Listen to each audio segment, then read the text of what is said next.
சித்ராபுத்திரன் வளர வளர தொல்லைகளும் வளர்ந்தன. உன்னோடு பெரிய தொல்லையாய் போயிற்று என பெற்றவர் கடிந்து கொண்டனர். பாடம் சொல்லிக் கொடுக்க எவரும் முன்வரவில்லை. பழைய ஆசிரியர் எங்கு போனார் என்றே தெரியவில்லை. எது களவாடினாலும் எண்ணெயை களவாடக்கூடாது என்றான் ஒரு நாள். தூக்கோடு எண்ணெயை கீழே விட்டுவிட்டால் தாதி பெண். அது முதல் மைந்தனுக்கு இந்திராணியே எண்ணெயை தேய்த்து நீராட்டும்படி ஆயிற்று. அம்மா, என் பணி கணக்கெழுதுவது. ஈஸ்வரன் எனக்களித்த வரப்பிரசாதம். ஞாபக சக்தி. வேகமாய் விட்டு போகாமல் கணக்கெழுதும் திறன். என்னை விட்டுவிட்டால் நான் போய் கணக்கெழுதுவேன் என வேண்ட பெற்றோர் பிரியாவிடை கொடுத்தனர். கைலாயமடைந்தான் சித்திரகுப்தன். பார்வதி பரமேஸ்வரரை பணிந்தான். காமதேனுவை அழைத்து உன் பிள்ளையை பார்த்தாயா என்று கேட்டார் ஈசன். காமதேனு சித்திரபுத்திரனை நக்கி கொடுத்தது. முகத்தை உரசியது. ஈசன், சித்திரபுத்திரா, பூலோகத்தை சுற்றி வா. யமதர்மனோடு சேர்ந்து பாவங்களுக்கான நரகங்களை ஏற்படுத்து என்று கூறி ஆசி வழங்கினார். சித்திரகுப்தன் சென்ற பிறகு தேவேந்திரன் வந்தான். பிள்ளை வரம் கேட்டால் பிரச்சனையை பிள்ளையாக தந்துவிட்டீர்களே என்றான் இந்திரன். நீ எத்தனை பேர்களுக்கு பிரச்சனையாய் இருந்திருக்கிறாய். ஒரு பிரச்சனைக்கே இப்படி துக்கப்படுகிறாயே, போ போ என்று கடிந்து கொண்டார். யமதர்மனும் சித்திரபுத்திரனும் கலந்து பேசினர். மயனும் விஸ்வகர்மாவும் அவர்கள் சொன்னபடியெல்லாம் முள்ளாலான காடுகள், சரளை கற்களாலான படுக்கைகள், தரைகள், இரும்பு செக்குகள், இரும்பு தூண்கள், செப்பு தூண்கள், அடியிலே குழி வெட்டி தணலிட்டு அதன்மேல் இரும்பு முக்காலிகள், விதவிதமான கிடுக்கிகள், தொரட்டிகள், கொரடாக்கள், சதக்குழிகள், மேலே பாலங்கள், அட்டை குழிகள், கிருமி குழிகள் என பலவிதமான நரகங்களை அமைத்து கொடுத்தனர்.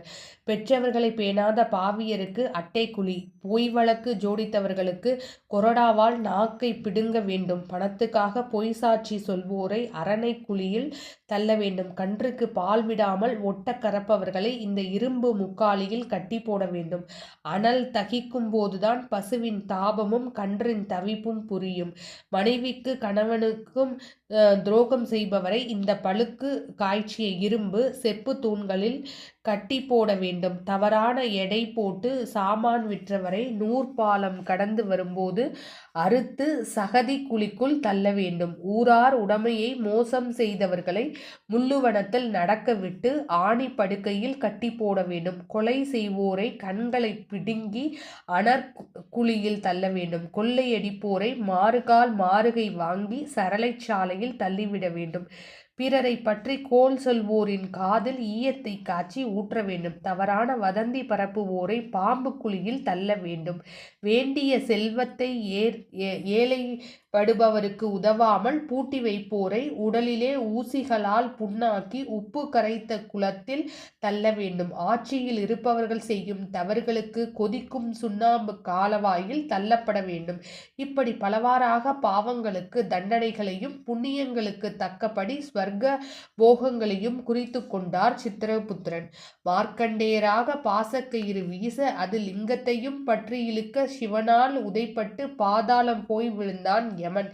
மரணம் ஏற்படாததால் பாரம் தாங்க மாட்டாமல் பூமாதேவியை படைப்பு தொழிலை நிறுத்தும்படி பிரம்மனிடம் வேண்ட பிரம்மா தேவர்களுடன் மகாவிஷ்ணுவிடம் சென்று பிரார்த்திக்க விஷ்ணு எல்லோருடனும் கைலாயம் சென்று சிவபெருமானிடம் முறையிட்டனர். சிவன் யமனை உயிர்ப்பித்து சித்திரகுப்தனிடம் கொடுத்து ஆயுள் வளரும்படி கணக்கை மாற்றிக்கொள் என்றார்.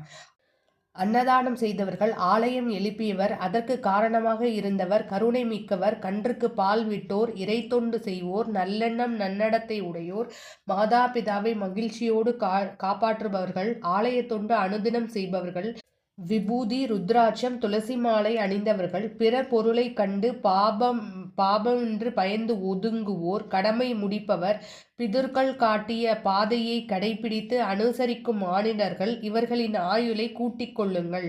இவர்களை பூவுலக கடமை முடித்த பிறகு தேவலோகத்திற்கு அழைத்து வாருங்கள் என்று கூறி அனைவருக்கும் ஆசி கூறினார்.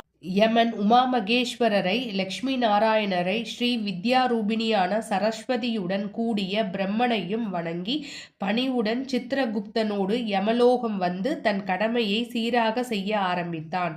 வடக்கு வாசலில் தண்ணீர் பந்தல், தாகமென்று வந்தவருக்கு தண்ணீர் கொடுத்தவருக்கு, குளம் வெட்டியவர்களுக்கு, பூமியில் மல ஜலம் வாய் கொப்பளித்தால் போன்ற அசுத்தங்கள் செய்யாதவர்களுக்கு, நதிகளை நதிகளை நீர்நிலைகளை புனிதமாய் கருதியவர்களுக்கு, ஆலயங்களில் பக்தியுடன் அபிஷேக நீர் கொணர்ந்தவருக்கு அந்த வாசல் வழியே வந்து தண்ணீர் சாப்பிட்டு இளைப்பாறி செல்ல அனுமதியுண்டு. அதற்கு கைலாச வாயில் என பெயர். ஏகாதேசி விரதமிருந்தவர், திருமாலை தினம் துதித்து வணங்கியவர், கோவில்களை பெருக்கி மொழுகி நீர் தெளித்து கோலமிட்டோர், கங்கை போன்ற புண்ணிய நதியில் நீராடியவர், துளசியும் பூஞ்செடிகளும் வைத்து தினமும் பூக்கட்டி சாற்றியவர்களுக்கு கிழக்கு வாசல், அதற்கு வைகுண்ட வாசல் என்று பெயர். தீபங்களும் வாசனைகளும் கலை அழகுகளும் கண்ணையும் மனதையும் கவரச் செய்யும்.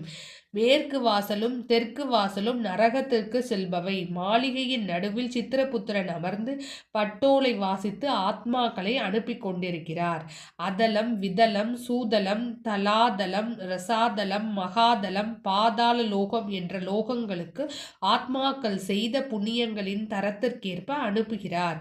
தாமிஷ்ரம், ரௌரவம், மகாரௌரவம், கும்பிபாகம், காலசூஸ்திரம், அஷிபத்திரம், பன்றிமுகம், அந்தகூபம், கிருமி போஜனம், அக்கினி குண்டம், வஜ்ரகண்டகம், சான்மலி, வைத்தரணி, பூயோதம், பிராணரோதம், விசசனம், லாலாபக்ஷம், சாரமேயாதனம், அவிசி, பரிபாதனம், ஷாரகார்த்தமம், ரக்ஷோகணம், சூலோப்ரோதம், தந்தசூகம், வடரோத்தம், பரியாவர்த்தனகம், சுஷிமுகம் என்ற பற்பல நரகங்களுக்கு ஆத்மாக்கள் செய்த பாப கணக்கை படித்து மேற்கு தெற்கு வாசல் வழியாக யமகாரர்களால் கொண்டு செல்லப்படுகின்றன. முதலில் பாப பலனை அனுபவிக்கிறாயா, புண்ணிய பலனை அனுபவிக்கிறாயா என்ற கேள்வி ஏறத்தாழ பாப புண்ணியங்கள் சமமாக இருக்கும் ஆத்மாக்களிடம் கேட்டு அவர்கள் விருப்பப்படி அழைத்து செல்லப்படுகிறார்கள். பாபம் சிறிதளவு செய்தவர்களுக்கு பகவானால் கணக்கு பரிசீலிக்கப்பட்டு மறுபிறவியில் அனுபவித்து கொள்ளட்டும் என்று சலுகை தரப்படுகிறது. புண்ணியம் கொஞ்சமே செய்து இருப்பவர்களுக்கும் அதே போன்றுதான் பகவான் கட்டளையிடுகிறார். பாப புண்ணிய பலன்களை அனுபவித்த பின் உயிர்களுக்கு செய்த நன்மை தீமைகளுக்கு ஏற்ப மறுபிறவி தரப்படுகிறது. இந்த புண்ணிய சித்திரா பௌர்ணமி தினத்தில் சித்திரபுத்திர பூஜை செய்த பிறகு இக்கதையை பயபக்தியுடனும் சிரத்தையுடனும் படிப்பவர்களுக்கு சித்திரபுத்திரன் கருணை காட்டுகிறார். எப்படி காய் நறுக்கும் போது கொல்லப்படும் புழுக்கள், காலடியில் சாகும் எறும்பு முதலான ஜீவராசிகள் வாழை இலையை மரத்தினருகே நடுவில் நறுக்குதலில் இப்படிப்பட்ட சின்ன சின்ன தவறுகளை கணக்குகளில் பதிப்பிடுவதில்லை. அமராவதி என்னும் புண்ணியவதி எத்தனையோ தான தர்மங்கள் செய்திருப்பினும் சித்திரபுத்திர நோன்பு நோற்கவில்லை. சித்திரபுத்திரனிடம் வரவாங்கி பூலோகம் வந்து சித்திரபுத்திர விரதம் இருந்து பூஜை முடித்து தான தர்மங்கள் செய்து மீண்டும் சொர்க்கலோகம் அடைந்தாள். இந்த சரித்திரத்தை படித்தவரும் கேட்டவரும் படிப்பிக்க செய்தவரும் பூலோகத்தில் தீர்க்காயுளுடன் சகல சௌபாகியங்களுடன் வாழ்வர். பெண்கள் தீர்க்க சுமங்கலியாய் நோய் நொடியின்றி புத்திர பௌத்திராதிகளுடன் 16 பேர்களும் பெற்று சீருடனும் சிறப்புடனும் வாழ்வார்கள். ஆகவே அனைவரும் இந்த சித்திரபுத்திர கதையை படிக்க வேண்டும். அனைத்தும் நாமும் தெரிந்து கொள்ள வேண்டும். எப்பொழுதும் நல்லதே நினைக்க வேண்டும், நல்லதே செய்ய வேண்டும். நல்லது நம்மை தானாகவே தேடி வரும். நன்றி. நற்பவி.